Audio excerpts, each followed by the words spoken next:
त्यांच्या मूळ निवासस्थानी म्हणजे काटेवाडी या ठिकाणी ठेवण्यात आलेलं आहे। मूळ हे त्यांचं निवासस्थान ज्या ठिकाणी अजित पवारांचं बालपण गेलेलं आहे, त्यांच्या शिक्षणाची सुरुवात या त्यांच्या निवासस्थानापासून झालेली होती। तर तिथे आता हे पार्थिव ठेवण्यात आलेलं आहे आणि रांगेनंच या ठिकाणी दर्शन दिलं जात आहे। 9 वाजता हे पार्थिव पुन्हा एकदा बारामती या ठिकाणी नेलं जाणार आहे। त्याआधी हिंदू धर्मातील संस्कारांप्रमाणे मूळ निवासस्थानी काही संस्कार जे आहेत ते केले जातात, काही विधी जे आहेत ते केले जातात। त्यामध्ये पार्थिवाला स्नान घातलं जातं आणि त्यानंतर हे पार्थिव जे आहे ते अंत्यसंस्कारासाठी नेलं जातं। तर हे जे काही अंतिम विधी जे आहेत ते सुद्धा मूळ गावी, मूळ घरामध्ये हे विधी जे आहेत ते केले जात आहेत। त्यामुळेच अजित पवारांचं पार्थिव हे बारामतीमध्ये त्यांच्या निवासस्थानी न नेता त्यांचं मूळ असलेल्या या काटेवाडी या निवासस्थानी ठेवण्यात आलेलं आहे। हिंदू धर्मातील संस्कारानुसार आता या ठिकाणी काही विधी केले जातील आणि त्यानंतर इथे जे उपस्थित नागरिक आहेत ज्यांना त्यांचं अंतिम दर्शन घ्यायचं आहे तर ही रांग त्या ठिकाणी सोडली जाणार आहे। हे संपूर्ण गावच अजित पवार यांचं कुटुंब होतं। म्हणजे ज्यांच्या डोळ्यासमोर अजितदादा मोठे झाले ते वृद्ध तर अक्षरशः सैरभय झालेत। हा धक्का त्यांना पचवताच येत नाहीये। तर जे अजित पवारांना पाहत मोठे झाले ती युवा पिढी देखील सध्या अजित पवार यांचं अंतिम दर्शन घेण्यासाठी त्यांच्या निवासस्थानी पोहोचलेली आहेत। तर दुसरी दृश्य आपण पाहतोय, अनेक नेते मंडळी देखील दाखल व्हायला सुरुवात झालेली आहे। पवार कुटुंबीय देखील या ठिकाणी पोहोचलेले आहे। 11 वाजता विद्याप्रतिष्ठानच्या या प्रांगणात अजित पवारांवर अंत्यसंस्कार होणार आहेत। तर अश्रू अनावर झालेले आहेत कार्यकर्त्यांना आणि सुप्रिया सुळे आवर्जून या सगळ्या आपल्या जीवाभावाच्या माणसांशी संवाद साधताना शेवटचं बघण्याकरता या ठिकाणी मोठ्या संख्येने या ठिकाणी त्यांचे चाहते जे आहेत ते पोहोचलेले असल्याचं आपल्याला पाहायला मिळत आहेत आणि ही एक मोठी गर्दी जी आहे अंतिम दर्शनाकरता या ठिकाणी त्यांच्या चाहत्यांनी केलेली असल्याचं आपल्याला पाहायला मिळतं। एकच वादा अजितदादा अमर रहे अजित पवार अमर रहे अशा घोषणा ज्या आहेत त्या त्यांच्या समर्थकांकडनं त्यांच्या चाहत्यांकडनं देताना या ठिकाणी पाहायला मिळत आहेत आणि मोठ्या संख्येनं लोकांची गर्दी जी आहे ती अजित पवारांच्या निवासस्थानाच्या बाहेर गेटच्या बाहेर देखील पाहायला मिळते। मोठी चेंगराचेंगरीची परिस्थिती जी आहे ती त्या ठिकाणी गेटच्या बाहेर झालेली असल्याचं आपल्याला पाहायला मिळते आणि आता मात्र एक एक करून अजित पवार यांच्या पार्थिव शरीराचं दर्शन घेण्याकरता या ठिकाणी आतमध्ये सोडलं जात आहे आणि मोठ्या संख्येनं या ठिकाणी कार्यकर्ते जे आहे कार्यकर्ते त्यांचे चाहते त्यांच्यासोबत काम करणारे सहकारी या ठिकाणी एक एक जण येताना पाहायला मिळतं। अजित पवार यांच्या कुटुंबातले सदस्य किंवा त्यांच्या परिवारातली मंडळी या ठिकाणी त्यांचं अंतिम दर्शन घेण्याकरता या काटेवाडीतल्या या निवासस्थानी दाखल होताना पाहायला मिळत आहेत। स्वतः रोहित पवार हे देखील या ठिकाणी उपस्थित आहेत आणि रोहित पवार या ठिकाणी आपण पाहू शकतो की संपूर्ण गर्दी जी काही गर्दी झालेली आहे ती गर्दीचं मॅनेजमेंट या ठिकाणी रोहित पवार यांच्याकडनं करण्यात येत असताना आपल्याला पाहायला मिळतं। मोठ्या संख्येनं अजित पवारांवरती प्रेम करणारी मंडळी जी आहे ती या ठिकाणी काटेवाडीमध्ये दाखल झालेली होती। सकाळी 5 वाजल्यापासून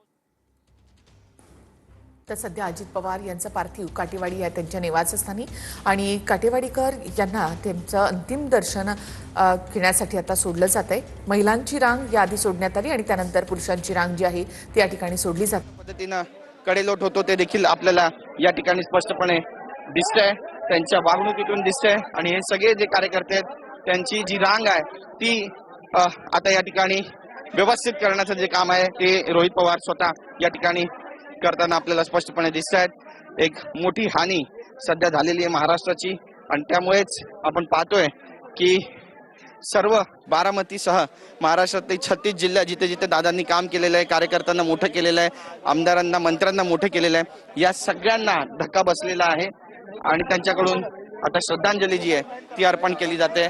दादांच्या पार्थिवाचं दर्शन व्हावं यासाठी मोठी रांग या ठिकाणी आपल्याला पाहायला मिळते। पोलिसांकडून गर्दीचं नियोजन केलं जाते,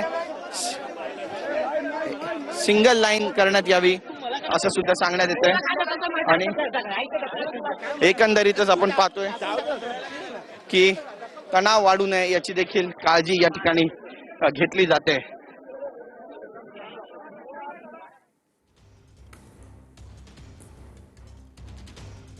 तर अजित पवार यांचं अंतिम दर्शन या ठिकाणी काटेवाडीकरांकडनं घेतलं जात आहे। रोहित पवार, सुप्रिया सुळे ह्या देखील कार्यकर्त्यांशी संवाद साधतायत। कार्यकर्त्यांनाही अश्रू अनावर होत आहेत। प्रत्येकाच्या चेहऱ्यावर एक खिन्नता, एक वेदना या ठिकाणी पाहायला मिळत आहे।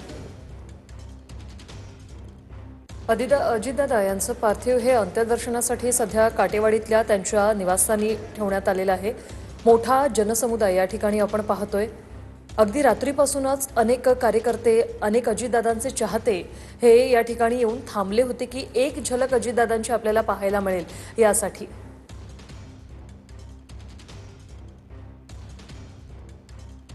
संपूर्ण पवार कुटुंब सध्या काटेवाडी या त्यांच्या गावी आहे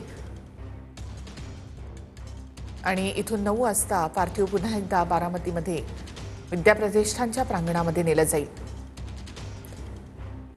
पवार बंगला म्हणून हा बंगला ओळखला जातो आणि या बंगल्यात अनेक लोकांची मदत, काटेवाडीकर असतील किंवा बारामतीकर असतील त्यांना एक एक करून आतमध्ये सोडण्यात येत आहे। अजित पवार यांचं अंत्यदर्शन घेण्यात यावं यासाठी सगळी व्यवस्था आता करण्यात आलेली आहे। पोलिसांचा बंदोबस्त आहे आणि हजारोंच्या संख्येनं सगळे समर्थक, कार्यकर्ते, त्याचबरोबर अजित पवार यांच्यावरती प्रेम करणारे बारामतीकर असतील आणि महाराष्ट्रातून आलेले सगळे लोक असतील ते सुद्धा मोठ्या संख्येनं आता इथं गर्दी करताना पाहायला मिळत आहेत। या सगळ्या गर्दीच्या नियोजनासाठी रोहित पवार स्वतः आता त्या गेटला बाहेर पडलेले सुद्धा पाहायला मिळत आहेत, कारण कार्यकर्ते हे भावनिक झालेले आहेत आणि म्हणून अशा वेळेला त्यांना आवरणं किंवा त्यांना शांतपणे सगळ्या गोष्टी समजावून सांगणं फार गरजेचं आहे। म्हणून रोहित पवार स्वतः या सगळ्या परिसरामध्ये फिरताना पाहायला मिळतात। एक रांग आता मागच्या गेटनं सुरू ठेवण्यात आलेली आहे, ज्या रांगेच्या माध्यमातून एक एक करून सगळ्या समर्थकांना आणि कार्यकर्त्यांना आतमध्ये सोडलं जाईल आणि अजित पवार यांच्या पार्थिवाचं अंत्यदर्शन घेण्यात येईल। साधारणतः 1 ते 1.5 तास हे पार्थिव काठेवाडीतल्या पवार फार्म या ठिकाणी ठेवण्यात येणार आणि त्यानंतर पुन्हा हे पार्थिव घेऊन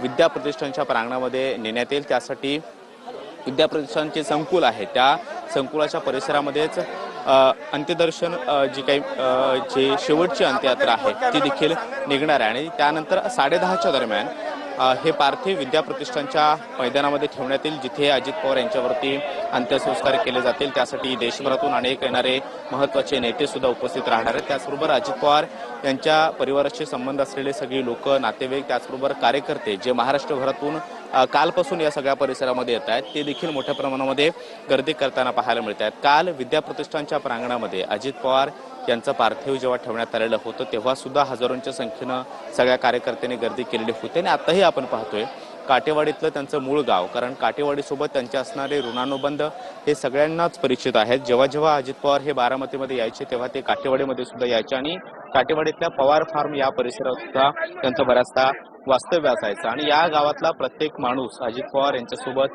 जोडलेला आहे। अजित पवार यांच्या जाण्यानं संपूर्ण बारामती आणि महाराष्ट्रभरातून कालपासून हळहळ व्यक्त केली जाते। सगळेजण शोकाकुल वातावरणामध्ये आता बारामतीमध्ये वावरताना पाहायला मिळतात। कालपासून पूर्ण बारामती स्तब्ध झाले असं म्हणायला हरकत नाही आणि आताही आपण पाहतोय अजित पवार यांच्या नावांच्या घोषणांनी सगळा परिसर दमदमतोय आणि अजित पवार हे कायम स्मरणात राहतील। त्यांची प्रत्येक आठवण घेऊन आम्ही आयुष्यभर जगू अशा